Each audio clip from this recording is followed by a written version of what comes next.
Ating alamin ang kahulugan ng balagtasan, ang kaligirang pangkasaysayan nito, ang kanyang tungkulin at ang kanyang mga elemento.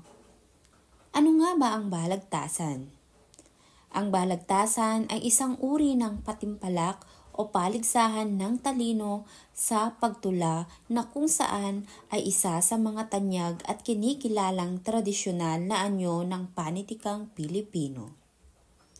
Ito ay nagpapakita ng kagitingan sa tula at kadalasang naglalaman ng mga paksa tungkol sa lipunan, kultura, politika at iba pa. Sa pamamagitan ng balagtasan, nagkakaroon ng pagpapalitan ng kaisipan at pananaw sa pagitan ng mga manunulat at ng kanilang mga tagapakinig. Ang balagtasan ay marahil ang huling uri ng tula na lubos na nasiyahan ang mga Pilipino. Narito ang kaligirang pangkasaysayan ng balagtasan.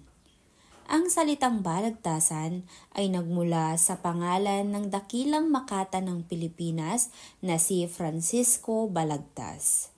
Si Balagtas ay kilala sa kanyang mga akda tulad ng Florante at Laura at Orosman at Zafira na may mga tula na may mataas na uri ng kagalingan sa paggamit ng wikang Tagalog. Kadalasan itong binubuo ng tatlong magtatanghal na may dalawang magtatalo na magkasalungat ang pananaw at isang tagapamagitan na tinatawag na lakandiwa pag lalaki o lakambini naman kapag babae.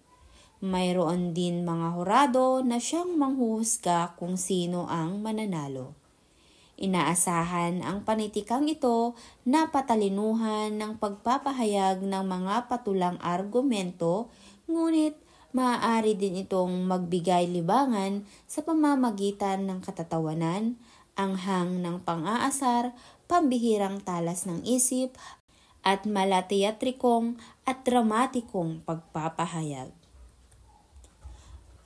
Noong Marso 28, 1924, 5 araw bago ang kaarawan ni Balagtas, nagpulong ang ilang mga nangungunang manunulat sa Institute de Mujeres o Women's Institution, Kalye ng Tayuman, Tondo, Maynila, Pilipinas para maghanda sa pagdiriwang ng araw ni Balagtas sa Abril 2, 1925. Tanggapan ni Rosa Sevilla, isang kilalang manunulat, ang gusaling iyon. Dito nila nalikha ang konsepto ng balagtasan nang may mga ilang nagmungkahi ng makabagong duplo. Noong Abril 6, 1924, 3 magkatambal ang lumahok sa unang balagtasan sa Institute de Mujeres. Ito ay sina Rafael Olay, laban kay Tomas de Jesus, Amado V. Hernandez, laban kay Guillermo Holandes. Sa mga lumahok, sina Jose Corazon de Jesus o Joseng Batute at Florentino Collantes o Contil Butil, isa rin manunula sa Bulacan, ang nakatanggap ng pinakasiglang tugon mula sa madla. Bulaklak ng lahing kalinis-linisan ang pamagat ng kanilang paksang kanilang pinagtalunan na sinulat nilang pareho.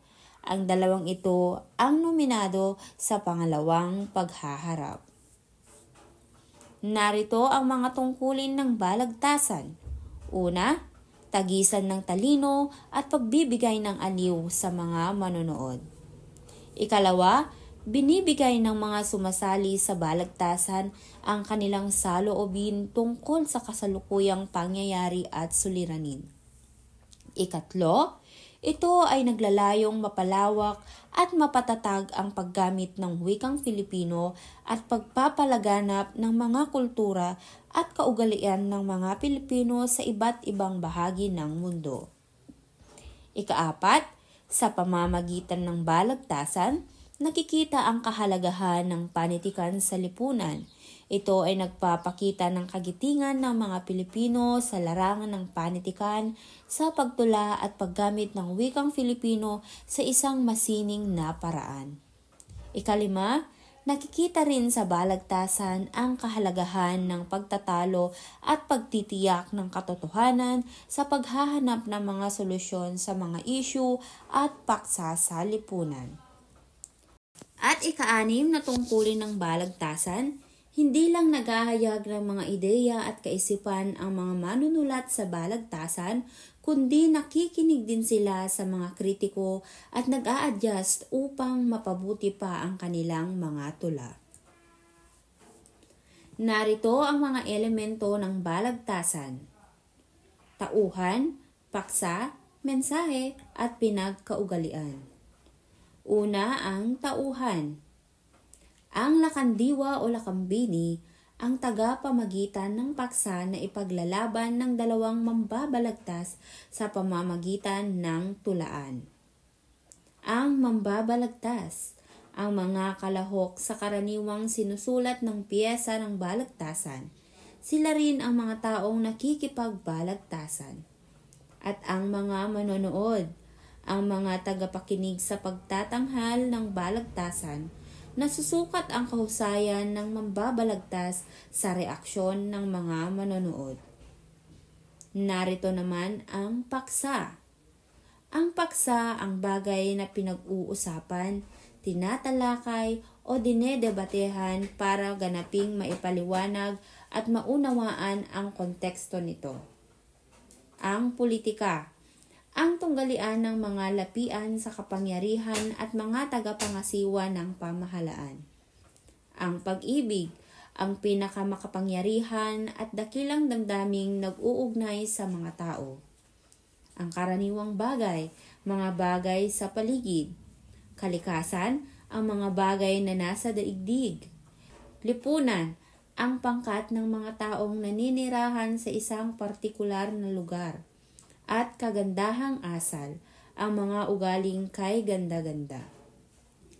At ang pinagkaugalian, ang sukat, ang bilang ng pantig sa bawat taludtod.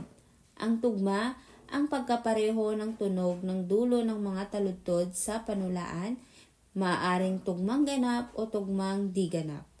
At ang indayog, ang tono kung paano binibigkas ang mga taludturan. At ang mensahe ng balagtasan, ito ay ang ideya at damdaming nais iparating ng kabuuan ng anumang sasabihin, teksto o akda. Naway marami kayong natutunan sa videong ito. Maraming salamat sa panonood.